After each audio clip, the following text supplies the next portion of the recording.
Bessie Smith's Dangerous Love, The Empress, the Dancer, and the Bottle. Hey there, friend. Today I want to tell you a story that swings, stings, and sings all at once. It's about jazz, love, danger, heartbreak, and one unforgettable woman. Her name, Bessie Smith. If you've never heard of her, buckle up. And if you have, you know exactly why they called her the Empress of the Blues. This is the real story of Bessie Smith's dangerous love triangle. A husband, a dancer, and a bottle of gin. Let's go back 100 years, when the music was raw, the lights were low, and the blues were burning hot. So first, who was Bessie Smith? Picture this: Chattanooga, Tennessee, late 1800s. Bessie's born in 1894 into a poor black family with 7 kids and almost nothing to their name. She loses both parents before she's even 10 years old. Rough start, right? But even then, this little girl had something powerful: her voice. Big, bold, full of soul. When Bessie sang on street corners, people stopped. Heads turned, pennies dropped into her hat. By her teens, she was traveling with a vaudeville troupe. And in the 1920s, Bessie exploded. Columbia Records signed her, and just like that, she was topping the charts, packing nightclubs, and becoming a legend. And listen, she wasn't just a voice, she was a force. Bessie drank hard, she loved loud, she lived without apology. And when she fell in love, she did it like everything else in her life, completely. Now let's talk about Jack Gee. Jack was tall, good-looking, smooth-talking. He worked as a security guard when they met. Saw Bessie sing one night, and bam, he was hooked. They married in 1923, right at the peak of her fame. For a little while, they were a team. He helped manage her career, took care of business, played the part. They even adopted a son together, Jack Jr. But here's where things get real. Bessie wasn't exactly a traditional wife. She was bisexual. She loved women just as easily, and maybe even more deeply, than she did men. And she made no secret of it. Backstage, at parties, on tour, Bessie was bold about her lovers, especially the women. Jack, he didn't like it, not one bit. But Bessie didn't care. She was Bessie Smith, the Empress. If she wanted a drink, she poured it. If she wanted a woman, she took her hand. And that brings us to Lillian Simpson. Now this is where the fire starts. Lillian was one of the dancers in Bessie's touring show.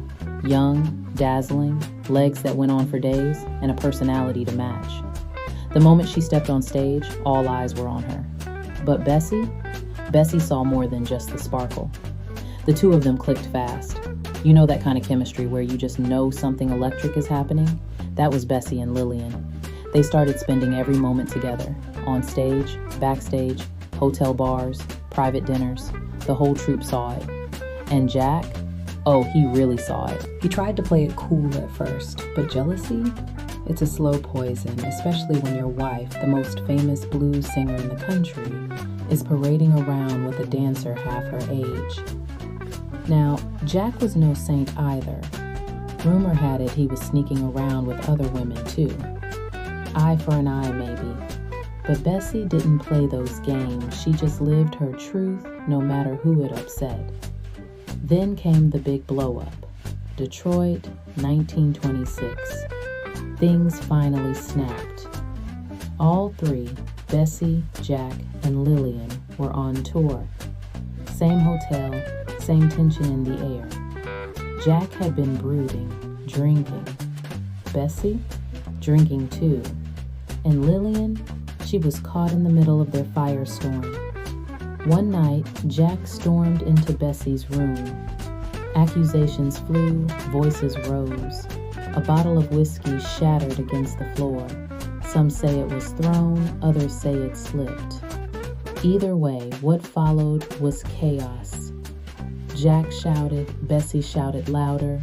At one point, Bessie allegedly held up the broken bottle and said, "I'll whip your ass and hers." No one knows exactly what happened next, but by the next morning, Lillian was off the tour. Jack was gone too, just vanished. And Bessie? She went on stage that night like nothing happened, because that's what legends do. After that, things changed. Jack and Bessie never truly reconciled. He tried managing other acts, none came close to Bessie. He tried taking their adopted son and holding him back from her. She fought, legally and emotionally, but the damage was deep. As for Lillian, she disappeared from public view. Her brief moment as part of Bessie's fiery orbit was over, but oh, what a burn it left. Bessie kept touring, kept drinking, kept pouring every heartbreak into her songs. Songs like Empty Bed Blues and Gin House Blues weren't just lyrics, they were confessions. Now, I know what you might be thinking. Was Bessie just spiraling? Was this the end? Not quite. Because in 1933, after a few rough years, a young music producer named John Hammond found her. He'd grown up hearing her records, idolizing her voice. He wanted to bring her back, so he did. They cut some tracks with a modern jazz band, trying to help her adjust to the swing era. Her voice was different, aged, raw, but still magnificent. There was talk of a comeback, maybe even a movie. People were ready to hear from the Empress again. But fate, as it often does, had other plans. On a rainy September night in 1937, Bessie was riding in a car with her partner at the time, Richard Morgan. Now here's the part that still stings. For decades, her grave was unmarked. No headstone, no tribute, just a plot of dirt for a woman who gave everything she had to music. But in 1970, another singer came along, one who knew exactly what Bessie meant. Her name? Janis Joplin. Janis paid for a proper tombstone for Bessie, along with a jazz historian who helped fund it. That tombstone reads, "The greatest blues singer in the world will never stop singing." And that's the truth. So what do we make of all this? Bessie Smith wasn't perfect. She drank too much, she fought too much, she loved recklessly, loudly, dangerously. But she was real. She broke the rules, shattered the silence, and made space for people like her, people who didn't fit the mold. She was a queer black woman in the 1920s, ruling a male-dominated, white-controlled industry on her terms. Do you know how rare that was? She didn't hide who she was, she didn't tone it down, she just opened her mouth and let the truth out. If there's one thing to take from Bessie's story, it's this. Love is messy, fame is dangerous, and living authentically, it's not easy. But when Bessie Smith sang, you felt her truth. You felt the love she lost. You felt the heat of her battles. You felt the echo of that bottle smashing against a hotel room floor. She wasn't just the Empress of the blues. She was the Empress of living out loud.